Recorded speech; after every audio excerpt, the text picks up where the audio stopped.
ఇక ఎప్పటి లెక్కనే మా తమ్ముడు రాయమల్లును పిలిచే యాలయ్యే కదా ఇంతకు యాడున్నాడో కదా ఈ మోతేబారి ఓ పట్టాన దొరకడు ఈ లాడ్ షాపు మరి యాడున్నాడో ఏందో ఓ పారి అరుచుకుందామా రాయమల్లు ఓరి రాయమల్లు యాడున్నావురా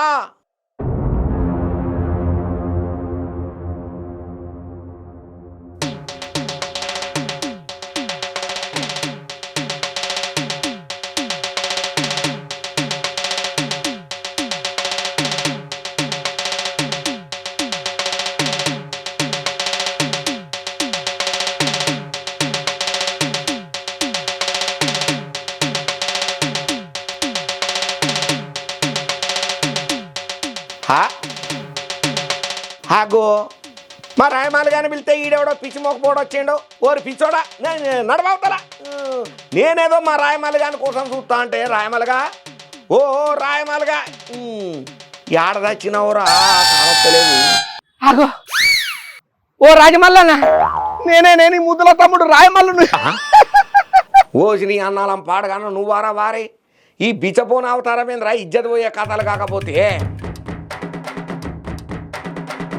ఆగో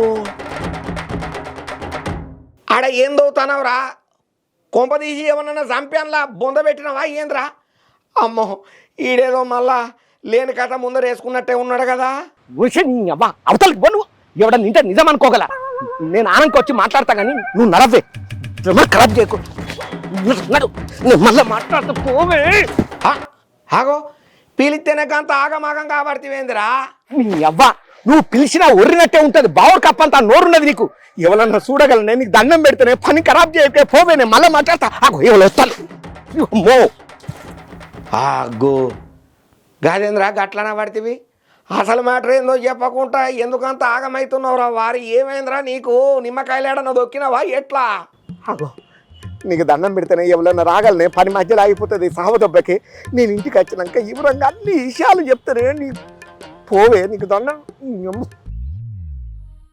ఆగో అడుగుతా అంటే అర్థమైతలే రాదా దివానగాని లెక్క చేస్తున్నావు నీ దౌడపండి జరిసిందంటే గోడ కత్తకపోతావు ఏమనుకుంటున్నావు మర్యాదగా చెప్పు నువ్వు వాడ బొందల పండుకొని ఏం చేస్తానవో లేదంటే నీ అమ్మ మందిని పిలిచి ఆగమాగం చేస్తా ఏం లేదన్నగారు కొంపల ఉత్తగా తిని కూర్చుంటే ఏం కాలక్షేపం అయితలేదని సోపతి గాళ్ళతోని బిల్లగొట్టి ఆడుకోనికే పొక్కలు తీస్తానా చాలా అబ్బా ఈయన తోడు ఎర్రోడైతే కేపాల్ సారు కవిత్వం చెప్పిండట అట్లున్నదరా నువ్వు చెప్పేది ఆ బట్టే బాజి మాటలు బంద్ పెట్టి అసలు కదేందో మొదలు చెప్పు ఈ అడ్డమైన ఎంత మతవరిచ్చినా కూడా అసలు ముచ్చట చెప్పేదానక ఈడ్చిపెడతలేడు చెప్పాల్సిందే ఏం లేదే ఇప్పుడు నేను చెప్పబోయే సీక్రెట్ చాలా డేంజర్కి నువ్వు ఎవరికి చెప్పకు అమ్మ తోడు నీ తోడు నా తోడు అబ్బో నేను ఎవరికి చెప్పనురా నీ మీద ఒట్టురా సరే ఏందా గడపారా ఏమా కథ ఏం దూడతానవు ఏం లేదే గీడ తవ్వితే ఇది బయట పడుతుందని నా సిక్స్త్ సెన్స్ చెప్తున్నది జీరో టాలెంట్ నేను ఇట్లా అనేష్ నువ్వు అబ్బా నీ మొహానికి సెన్సే లేదు ఇంకో సిక్స్త్ సెన్స్ ఉన్నదిరా నీ అది కాదు కానీ అసలు ఆడ గడ్డపారతోని బొంద ఎందుకు దూరుతానవో ఏం ఘనకార్యం చేయబోతున్నావు అది చెప్పురా సచ్చినోడా ఉండేది ఉత్తరప్రదేశ్లో కౌశాంబి శరీరాల సింగూరి అనే ఒక ఊరున్నది ఆ ఊర్లే ఒక శ్మశానం ఉన్నది ఇంకేమున్నది ఆ శ్మశానంలో మందిని బొంద పెడతారు గంతేనా నువ్వు చెప్పేది నీ అవ్వ ఏదైనా ముచ్చటి చెప్పకపోతే చెప్పు అని దొబ్బుతావు చెప్తుంటేనేమో మాటకు అడ్డం పడతావు ఫ్లో మొత్తం పీక్తుంది నువ్వు ఇట్లా మాటకు అడ్డం పడితే నీ అవ్వ నేను చెప్పను సరే తమ్ముడు చెప్తామి చెప్పు అడ్డం పడనరా నీ అమ్మ ఈడ ఎంత దొబ్బినా వెళ్తలేదు గాడు ఉండొచ్చు ఈడ దొరకబడతా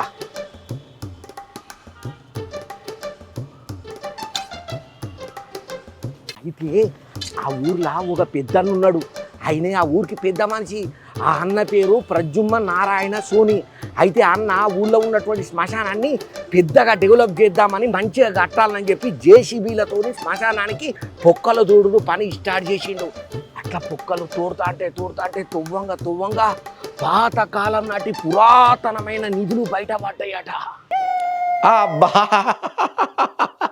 కిస్మత్ అంటే ఈ పెద్ద మనిషిదేరా. అందరూ నక్కతోక దొక్కితే అన్న ఏకంగా నక్కనే దొక్కుంటాడు. తంతే గార్ల బుట్టలు కాదురా, ఏకంగా బూంది భగవంలోనే పడ్డాడు కదా. అయితే అట్లా నిధి గిన్నె కనబడుతుంది. అన్న సడి సప్పుడు లేకుండా నిధి గిన్నెతో సహా తట్టబుట్ట సర్దుకొని అవతల పడ్డాడట. అయితే ఆ అన్నకు ఆ నిధి సాయంకాలం 5 గంటల టైంలో దొరికిందట. అందులో దొరికినటువంటి నాణాలు చాలా విలువైనాయంట. రకరకాల లోహాలతో తయారు చేసి ఉన్నాయట. ఇంకంతనే కాకుండా వాటి కలర్లు కూడా పసుపు కలర్లా, ఎర్ర కలర్లా, తెల్ల కలర్లు ఉండుడే కాకుండా వాటి మీద 1906 అని అచ్చుసుతం ఉన్నదట. అమ్మో, నువ్వు చెప్పిన దాన్ని బట్టి చూస్తా అంటే ఈ చాలా విలువైన ఏమోరా, నాకెందుకో డౌట్ కొడుతుంది. అవునే, అవి బ్రిటిష్ కాలం నాడు శిలామంలో ఉండేటి అట. అన్న అట్లా ఆగంలో దొరికిన ఆనందంలో సంబురంలా చూసుకోకుండా గిన్నె గిన్నె ఎత్తుకొని పోతా అంటే కొన్ని నాణాలు కింద పడ్డాయట. అన్న ఆగంలో అవి చూసుకోలేదట. ఇంకేమున్నది, ఆ కింద పడ్డాయి ఆడికి పోయిన ఊరోళ్ళందరికీ తలకింట దొరుకుంటుంది. మందికి నిధి ముచ్చటెరకైతే మూసుకొని కూర్చుంటారా, కాంపు చేసి ఉంటారు ఈ పాటికి. అబ్బా, అమ్మతోడు పర్ఫెక్ట్ చెప్పినవే. అట్లా అన్నకు నిధి దొరికిందన్న ముచ్చట ఊరోళ్ళకి ఎరకగానే ఏరుకునేటందుకు 100 మంది దేవులాడే పని షురు చేసిండ్రట.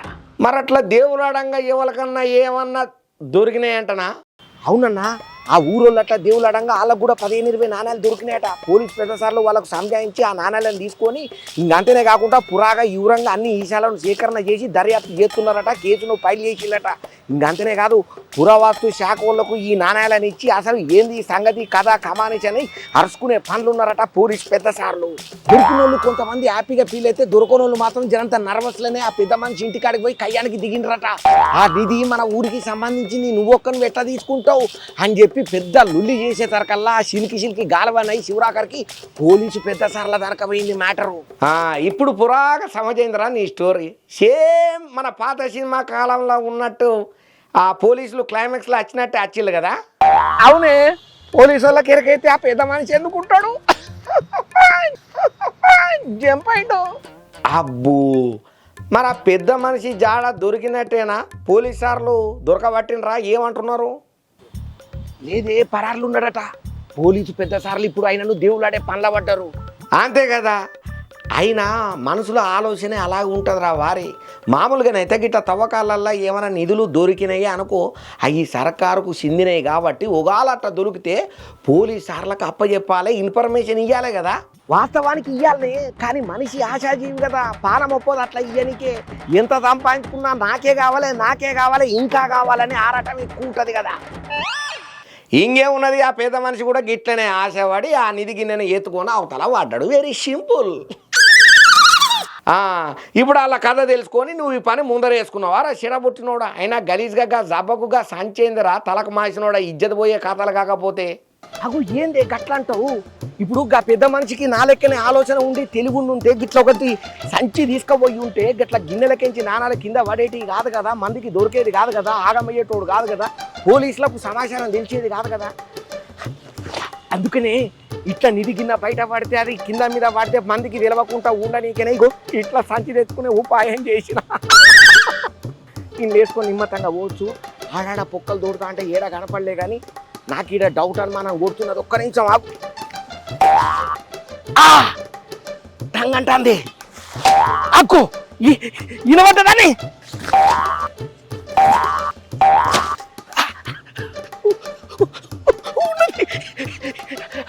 ఇలా నిధి ఉన్నది. నువ్వు నేను ఇంత తోడేసి నిమ్మతంగా ఇంటికాడికి మూట పట్టుకొని వస్తా. నిమ్మతంగా మంది వేసుకుంటా కూర్చొని ఈవరంగా పంచుకుందాం పోవే. టంగంటా చెప్పు తీసుకొని కొడితే ముఖం శనగ బటాన్ అవుతుంది.